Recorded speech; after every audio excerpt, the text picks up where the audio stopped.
ఈరోజు మీకు ఫార్ములాస్ గురించి చెప్పబోతున్నాము. లైక్ దీర్ఘగణము అండ్ గణము, శంకు, స్తూపము, గోళము. ఈ ఫార్ములాస్ తెలిస్తే మేము ఎప్పుడైనా ప్రాబ్లమ్స్ వచ్చినప్పుడు డైరెక్ట్గా వాల్యూస్ని సబ్స్టిట్యూట్ చేయడానికి వీలుగా ఉంటుంది. ఓకే, దీర్ఘగణం యొక్క గణ పరిమాణం వచ్చేసి ఇక్కడ 3 కొలతలు హైట్, బ్రెత్, లెంత్ 3 ఉంటాయి కాబట్టి ఏ క్యూబ్ అక్కడ 4 ప్రక్క తల వేసిన 4a² అండ్ సంపూర్ణ తల వేసిన 6a². దీర్ఘగణం వచ్చేసి 3 ఉంటాయి కాబట్టి LBH. ప్రక్క తల వైశాల్యం వచ్చేసి 2h L + b. సంపూర్ణ తల వైశాల్యం వచ్చేసి 2b + LB + HB. అండ్ శంకువు యొక్క ఘన పరిమాణాన్ని వచ్చేసి 1/3 of πr²h.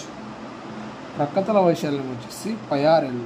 సంపూర్ణ తల వైశాల్యం వచ్చేసి πrl + r. స్తూపం యొక్క πr²h.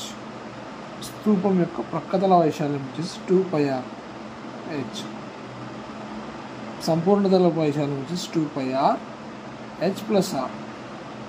గోళము యొక్క ఘన పరిమాణం వచ్చేసి 4/3 πr³ అండ్ ప్రక్కతల వైశాల్యం వచ్చేసి 4πr².